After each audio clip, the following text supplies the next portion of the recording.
जय श्री राधे कृष्णा। हर हर महादेव। जय शनिदेव। प्रिय श्रोतागण, आप सभी का स्वागत है आपके अपने चैनल एस्ट्रो शर्मा पर। आज सुनते हैं हम शनिवार संपूर्ण व्रत कथा। सबसे पहले हम व्रत विधि जानेंगे। शनिवार की व्रत विधि क्या है। हमें प्रातः स्नान से निवृत्त होकर इस दिन शनि की पूजा होती है। कासा तिल, काले वस्त्र, तेल, उड़द आदि से शनि को बहुत प्रिय और इनसे ही शनि महाराज की पूजा होती है। और ये सब चीज़ हम दान भी कर सकते हैं शनि मंदिर के अंदर या गरीबों के अंदर। इसलिए इसके द्वारा शनि की पूजा होती है। शनि की दिशा को दूर करने के लिए ये व्रत किया जाता है। और व्रत के अंदर हम शनि स्तोत्र या शनि कथा का स्मरण हमें जरूर करना चाहिए। ये हमारे लिए बहुत ही लाभदायक सिद्ध होता है। आइए हम सुनते हैं शनिवार व्रत कथा। कथा को बड़े प्रेम से और पूरी सुनिएगा। बोलिए शनि महाराज की जय। श्री गणेशाय नमः। शनिवार व्रत कथा।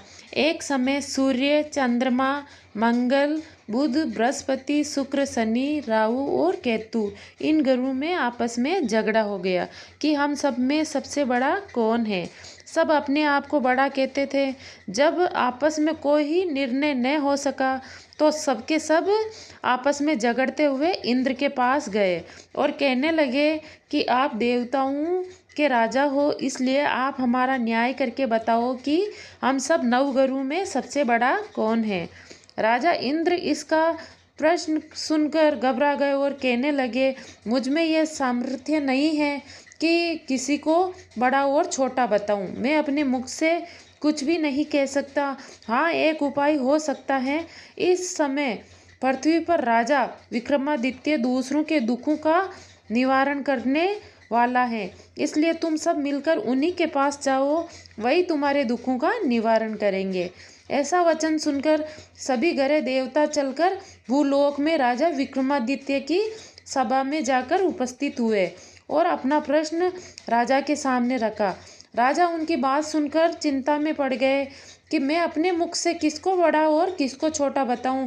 जिसको छोटा बताऊंगा वह क्रोध करेगा, परंतु झगड़ा निपटाने के लिए एक उपाय सोचा कि सोना, चांदी, कांसा, पीतल, सीसा, रागा, जस्ता, अभ्रक और लोहा 9 धातु के 9 ग्रह पे आसन बनाए। सब आसनों को क्रम से जैसे सोना सबसे पहले और लोहा सबसे पीछे बिछाए गए। इसके पश्चात राजा ने सब ग्रहों से कहा कि आप सब अपने अपने आसनों पर बैठिए। जिसका आसन पीछे है वह सबसे छोटा जानिए, क्योंकि लोहा सबसे पीछे था और वह शनिदेव का आसन था। इसलिए शनिदेव ने समझ लिया कि राजा ने मुझको सबसे छोटा बना दिया है। इस पर शनि को बड़ा क्रोध आया और कहा कि राजा, तू मेरा पराक्रम को नहीं जानता। सूर्य एक राशि पर 1 महीना, चंद्र 2.25 महीना, मंगल 1.5 महीना, बृहस्पति 13 महीना, बुध और शुक्र 1 महीने, परंतु मैं एक राशि पर 2.5 या 7.5 साल तक रुका रहता हूँ। बड़े बड़े देवताओं को भी मैंने भीषण दुख दिया है। हे राजन सुनो, राम जी को 7.5 आई वनवास हो गया। रावण पर आई तो रावण और लक्ष्मण ने सेना लेकर लंका पर चढ़ाई कर दी, रावण कुल का नाश कर दिया। हे राजन, अब तुम सावधान रहना। राजा कहने लगा, जो कुछ भाग्य में होगा देखा जाएगा। उसके बाद अन्य ग्रह तो प्रसन्नता से अपने साथ चल दिए, परंतु शनिदेव बड़े क्रोध के साथ वहां से सिधारे। कुछ काल व्यतीत होने पर जब राजा को 7.5 की दिशा आई तो शनिदेव घोड़ों के सौदागर बनके उनके सुंदर घोड़े के सहित राजा की राजधानी में आए। जब राजा ने सौदागर के आने की खबर सुनी तो अपने अश्वपाल को अच्छे अच्छे घोड़े खरीदने की आज्ञा दी। अश्वपाल ऐसी नस्ल के घोड़े देखकर और उनका मूल्य सुनकर चकित हो गया और तुरंत ही राजा को खबर दी। राजा उन घोड़ों को देखकर एक अच्छा सा घोड़ा चुनकर सवारी के लिए चढ़ा। राजा के घोड़े की पीठ पर चढ़ते ही घोड़ा जोर से भागा। घोड़ा बहुत दूर एक बड़े जंगल में जाकर राजा को छोड़कर अंतर्ध्यान हो गया। इसके बाद राजा अकेला जंगल में भटकता फिरता रहा। बहुत देर के पश्चात राजा ने भूख और प्यास से दुखी होकर भटकते भटकते एक ग्वाले को देखा। ग्वाले ने राजा को प्यास व्याकुल देखकर पानी पिलाया। राजा की अंगुली में एक अंगूठी थी, वह उससे निकालकर प्रसन्नता के साथ ग्वाले को दे दी और शहर की ओर चल दिया। राजा शहर पहुंचकर एक सेठ की दुकान पर जाकर बैठ गया और अपने आप को उज्जैन का रहने वाला तथा अपना नाम विक्का बताया। सेठ ने उनको एक कुलीन मनुष्य समझकर जल आदि पिलाया। भाग्यवश उस दिन सेठ की दुकान पर बहुत बिक्री हुई। तब सेठ उसको भाग्यवान समझकर भोजन कराने के लिए अपने साथ ले गया। भोजन करते समय राजा ने आश्चर्य की बात देखी कि खुट्टी पर एक हार लटक रहा था और वह खुट्टी उस हार को निगल रही थी।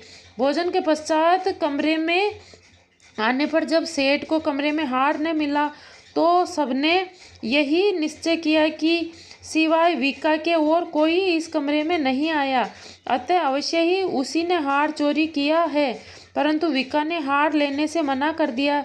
इस पर 5-7 आदमी इकट्ठे होकर उसको फौजदार के पास लाए। फौजदार ने उसको राजा के सामने उपस्थित कर दिया और कहा कि यह आदमी तो भला प्रतीत होता है, चोर मालूम नहीं होता, परंतु सेठ का कहना है कि इसके सिवाय कोई कमरे में नहीं आया, अवश्य इसी ने चोरी की होगी।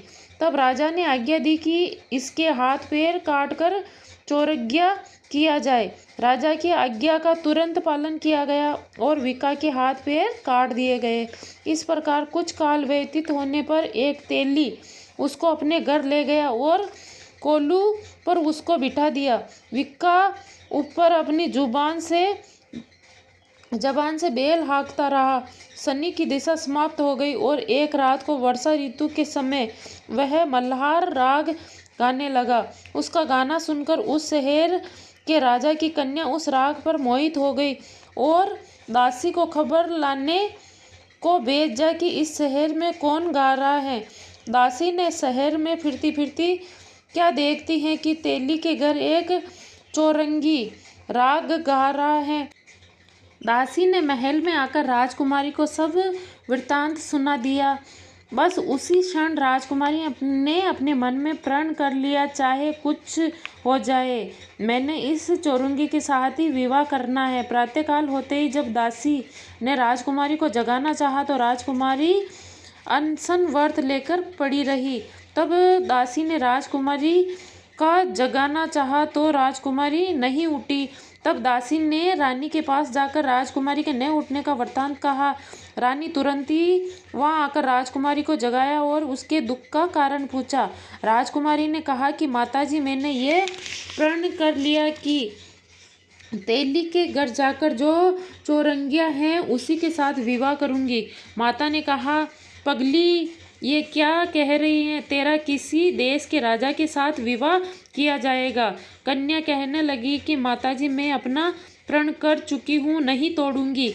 माता ने चिंतित होकर ये बात राजा को बताई। जब राजा ने भी आकर यही समझाया कि मैं अभी देश देशांतर में अपने दूत भेजकर सुयोग्य रूपवान और बड़े से बड़े गुणी राजकुमार के साथ तुम्हारा विवाह करूँगा, ऐसी बात तुमको कभी नहीं सोचनी है, नहीं विचारनी चाहिए।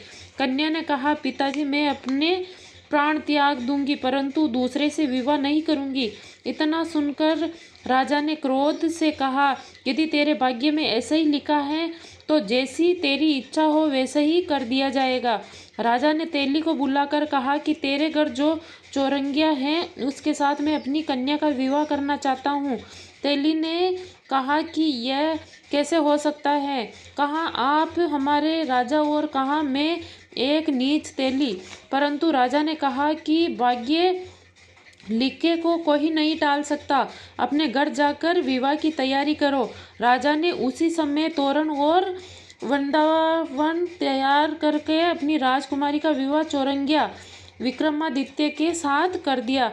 रात्रि को जब विक्रमादित्य और राजकुमारी महल में सोए तो आधी रात के समय शनिदेव ने विक्रमादित्य को स्वप्न में आए और राजा को कहा, मुझको छोटा बताकर तुमने कितना दुख उठाया। राजा ने क्षमा मांगी। शनिदेव ने खुश होकर विक्रमादित्य के हाथ पैर ठीक कर दिए। तब राजा ने कहा, महाराज, मेरी प्रार्थना स्वीकार करें कि जैसा दुख आपने मुझे दिया ऐसा किसी को न दे। शनिदेव ने कहा कि तुम्हारी यह प्रार्थना स्वीकार है। जो मनुष्य मेरी कथा सुनेगा, कहेगा, उसको मेरी दिशा में कभी किसी प्रकार का दुख नहीं होगा, और जो नित्य ही मेरा ध्यान करेगा या चींटियों को आटा डालेगा, उसके सब मनोरथ पूरे होंगे। इतना कहकर शनिदेव अपने धाम चले गए। राजकुमारी की आंख खुली और उसने राजा के हाथ पांव देखे तो बहुत आश्चर्य हुआ। उसको देखकर राजा ने अपना समस्त हाल कहा कि मैं उज्जैन का राजा विक्रमादित्य हूँ। यह सुनकर राजकुमारी अत्यंत प्रसन्न हुई और प्रातःकाल राजकुमारी ने उसकी सखियों ने पूछा तो अपने पति का समस्त वृत्तांत कह सुनाया। तब सबने प्रसन्नता प्रकट की और कहा कि ईश्वर ने आपकी मनोकामना पूर्ण कर दी। जब उस सेठ ने सुना तो वह विक्रमादित्य के पास आया और राजा विक्रमादित्य के पैरों में गिरकर क्षमा मांगने लगा कि आप पर मैंने चोरी का झूठा आरोप लगाया। अंततः आप मुझको जो चाहे दंड दे। राजा ने कहा, मुझ पर शनि का कोप था, इसी कारण ये सब दुख मुझको प्राप्त हुआ। इससे तुम्हारा कोई दोष नहीं। तुम अपने घर जाकर अपना कार्य करो। सेठ बोला कि मुझे तभी शांति मिलेगी जब आप मेरे घर चलकर प्रीतिपूर्वक भोजन करोगे। राजा ने कहा कि जैसी आपकी मर्जी हो वैसा करेंगे। सेठ ने अपने घर जाकर अनेक प्रकार के सुंदर भोजन बनाए और राजा विक्रमादित्य को प्रतिभोज दिया। जिस समय वे भोजन कर रहे थे तो जो खूंटी पहले हार निगल गई थी वह अब हार उगल रही थी। जब भोजन समाप्त हो गया, सेठ ने हाथ जोड़कर बहुत सी मोहरें राजा को भेंट की और श्री कंवरी नामक अपनी कन्या का राजा के साथ विवाह कर दिया और बहुत सा दान देज आदि दिया। इस प्रकार कुछ दिनों तक वहाँ निवास करके के पश्चात विक्रमादित्य अपने शहर को चल दिए। शहर के राजा ने कहा कि अब मेरी उज्जैन जाने की इच्छा है। कुछ दिन बाद विदा लेकर राजकुमारी मनभावनी सेठ की कन्या श्री कंवरी तथा अनेक दास दासी रथ और पालकियों सहित विक्रमादित्य उज्जैन की तरफ चल दिए। जब शहर के निकट पहुँचे और पूर्ववासियों ने राजा के आने का समाचार सुना तो समस्त उज्जैन की प्रजा अगवानी के लिए आई। तब बड़ी प्रसन्नता से राजा अपने महल में पधारे। सारे शहर में बड़ा भारी महोत्सव मनाया गया और रात्रि को दीपमाला की गई।